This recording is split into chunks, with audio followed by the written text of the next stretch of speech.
최근 전력 소모, 화재, 개발 집단 간 지분 다툼 등 세계 곳곳에서 채굴과 관련된 사건 사고가 발생하고 있습니다.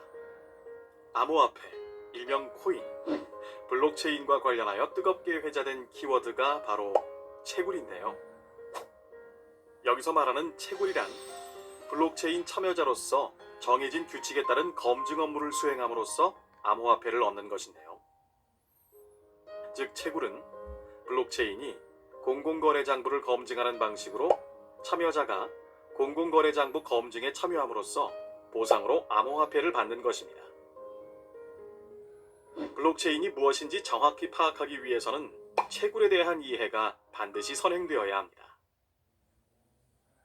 이번 시간을 통해 채굴의 정의, 작업 증명과 지분 증명에 대해 알아보도록 하겠습니다.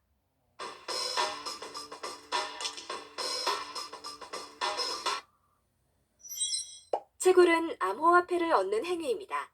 본래 채굴의 뜻은 땅을 파서 광물 따위를 캐내는 것을 의미하는데 이 개념을 블록체인에 대입해보면 다음과 같습니다.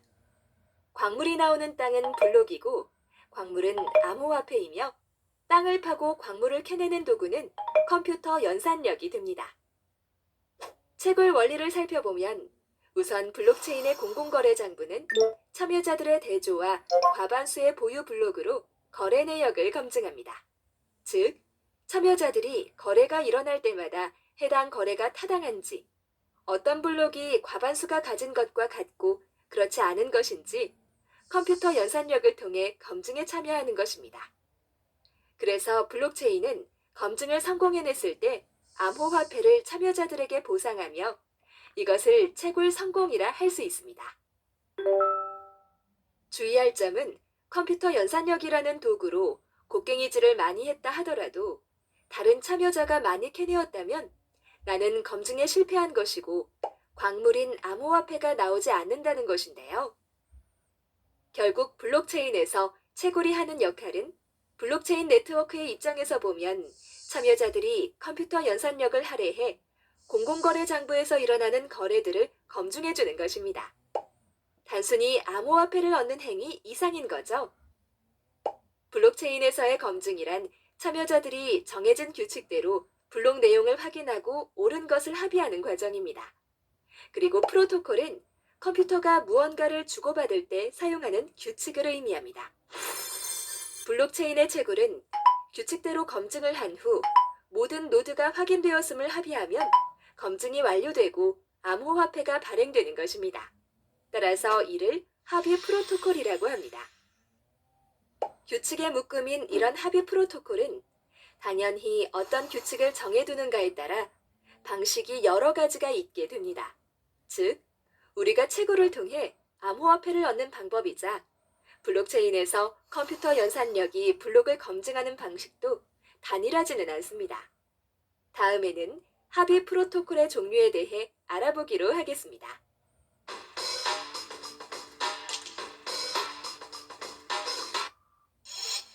첫 번째는 가장 대중적이고 대표적인 합의 프로토콜인 작업 증명입니다. 작업 증명은 풀어서 이야기하면 참여자가 작업한 것을 증명하면 암호화폐를 발행해주겠다는 말입니다. 여기서 작업이란 당연히 검증이며 작업의 증명은 검증을 완료하라는 뜻입니다. 작업 증명의 구조를 살펴보면 블록체인에서 방금 막 하나의 거래가 발생했다고 가정해 봅시다. 동시에 블록체인은 새로운 거래 내역을 아직 밀봉되지 않은 블록에 담으면서 슬쩍 임의의 숫자 하나를 더 적어 넣습니다. 그런데 블록의 내용에 따라서 결정되는 블록의 이름이 해시 값입니다. 작업 증명에서는 첫 번째 블록을 제외한 모든 블록은 이전 블록의 해시 값에 영향을 받아 자신의 해시 값이 결정되는 구조입니다. 과거 블록 내용이 바뀌면 이후 모든 블록의 해시 값이 영향을 받게 됩니다. 이것은 해시라는 암호화 규칙에 따라서 해시화돼서 만들어지는 이름입니다. 블록체인이 새로운 거래 내역을 받았다면 임의의 숫자 하나를 더 적어 넣었습니다. 그럼 해당 블록의 해시 값은 어떻게 될까요? 당연히 추가된 임의의 숫자에 영향을 받아 본래 할당받아 써야 할 이름과 다른 해시 값을 받게 될 것입니다.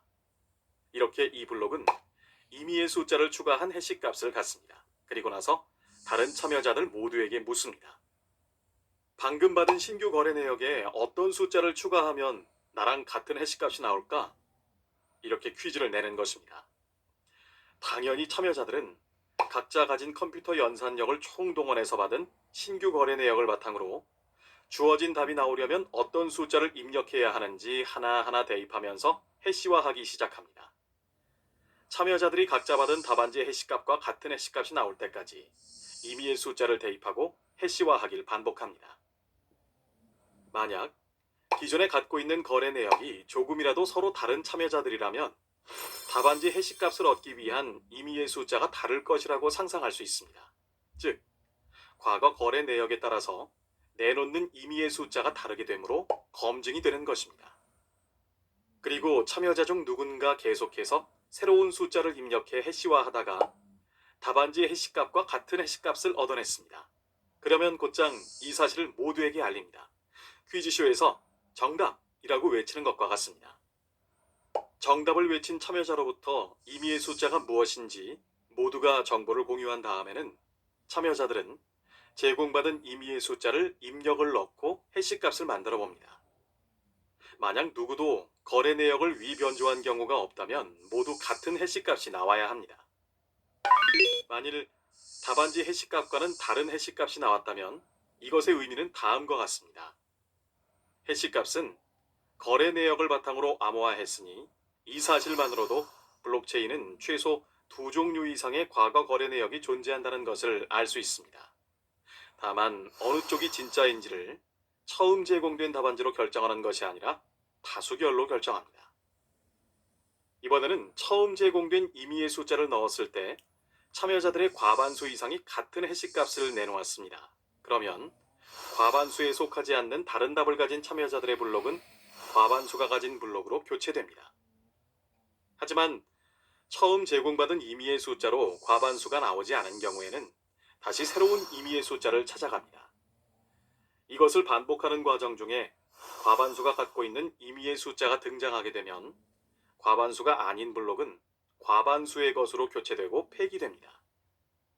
이때 최초이면서 동시에 과반수가 인정한 임의의 숫자 답을 내놓은 참여자는 작업을 증명하여 채굴에 성공한 것입니다.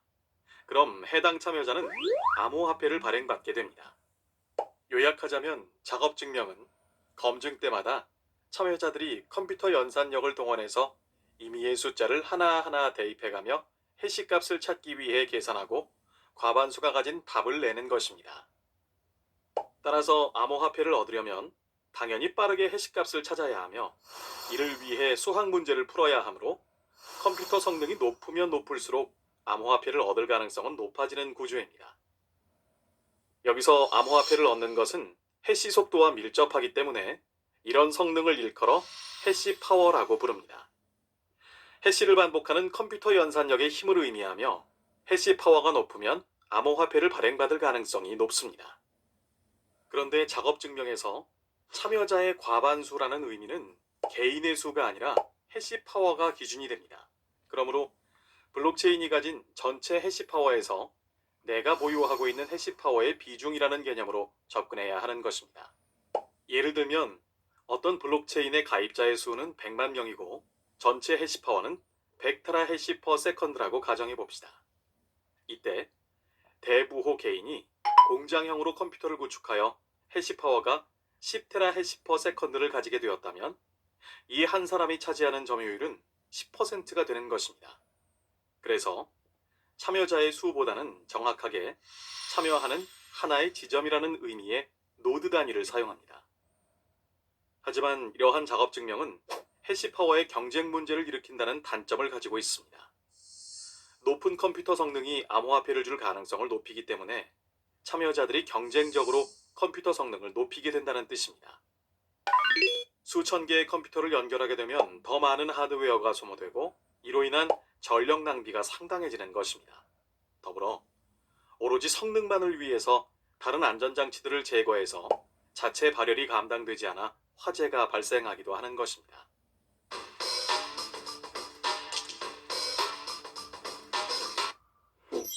컴퓨터 연산력의 무분별한 경쟁을 유발하는 작업 증명의 단점을 보완하는 프로토콜 중 하나가 지분 증명입니다. 지분 증명은 이름에서 보는 것처럼 지분을 증명하면 암호화폐를 발행받습니다. 다만 기초적으로 블록체인 프로그램이란 점과 컴퓨터 연산력이 필요한 것은 변함이 없으므로 해시화와 컴퓨터 연산력을 사용됩니다. 지분 증명에서 지분은 해당 블록체인의 암호화폐에 대한 것입니다. 암호화폐는 블록체인에서 발행하는 것으로 총 발행량을 알 수 있습니다.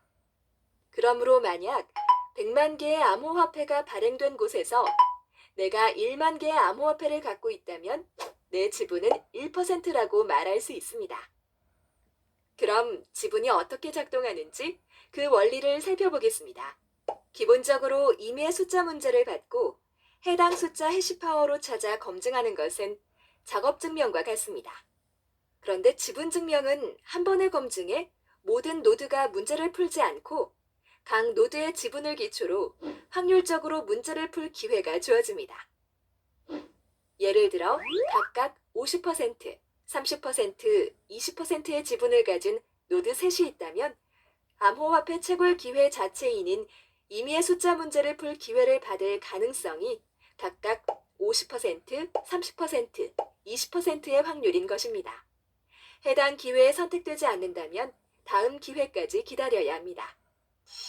종합해보면 지분 증명 프로토콜에서 노드들은 지분의 비율대로 문제풀이에 선택될 수 있습니다. 즉, 지분이 많을수록 선택될 가능성이 높으므로 지분이 높을수록 암호화폐를 발행받을 가능성이 상승하는 것입니다. 마지막으로 최초의 한 번을 제외하고는 이전에 검증한 노드가 다음 노드를 임의로 결정합니다. 중요한 점은 지분 증명에서 노드들은 모두 함께 퀴즈쇼에 참여하지 않기 때문에 작업 증명처럼 경쟁하면서 문제를 풀 필요가 없어집니다. 또한 지분 증명 역시 과반수의 기준은 사람의 머릿수로 하지 않고 암호화폐의 비중, 즉 지분으로 합니다.